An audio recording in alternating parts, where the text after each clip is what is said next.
We really expected death sentences. And when you look at the gallows together, there's a bond. It can never be broken, only by death.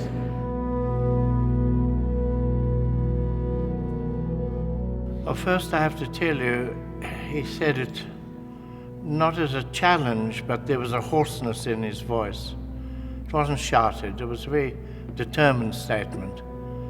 And when he finished and sat down, there was a long silence in the court.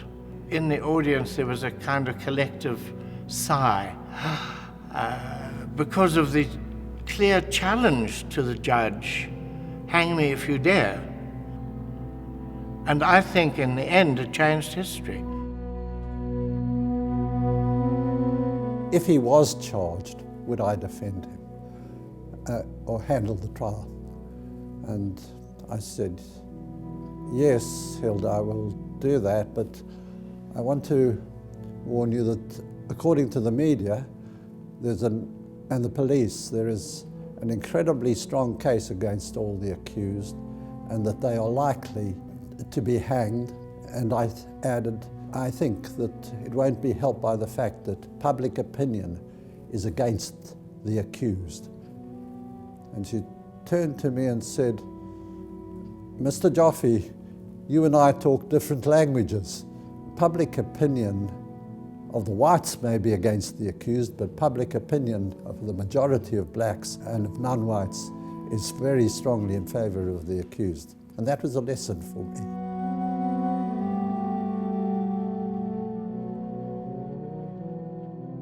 After exchanging pleasantries, I asked him, Bram, for 9.5 months, involvement in the underground, was it worthwhile for you to give up your family, to give up your practice and go underground?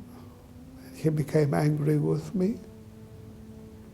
And he asked me, did you ask Nelson the same questions that you are putting to me? I said, no. If you did not ask him, didn't he have a practice? Didn't he have a family? Why did you not ask him? And why do you ask me? I had no answer.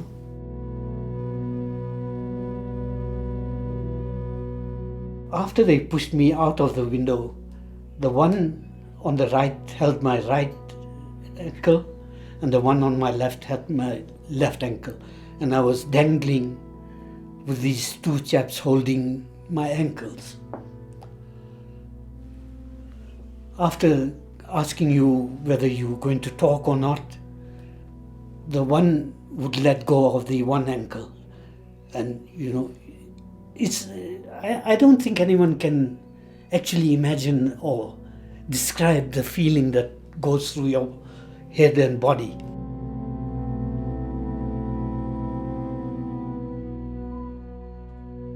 I said, what is it you want?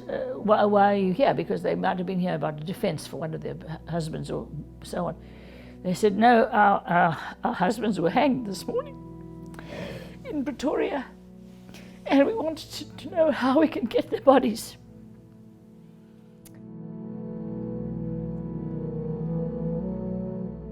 I wanted people to be able to be people, to be human beings again.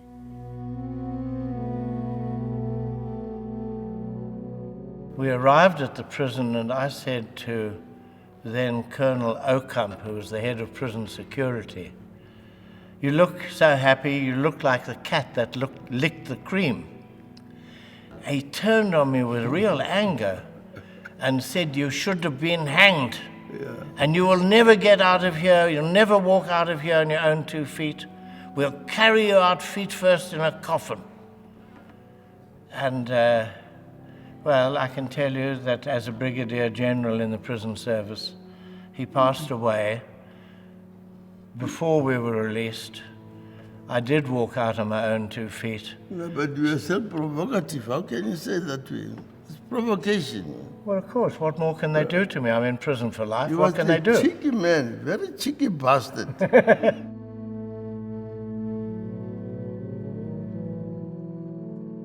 you know, that our people are so tolerant of what happened, are able to let bygones be bygones.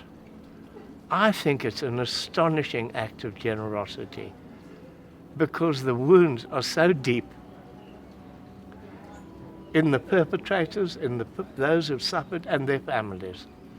And yet somehow we've managed to hold it together. Let us know that for each, the body, the mind and the soul have been freed to fulfill themselves.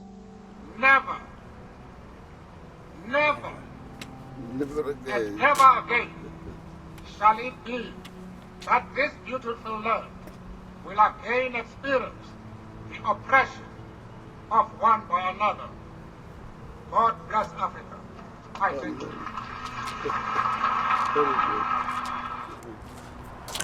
So when I say I'm proud to be here and come back here and rejoice in what we've achieved, that's why. Because of that speech, because of the people, because of what we've done.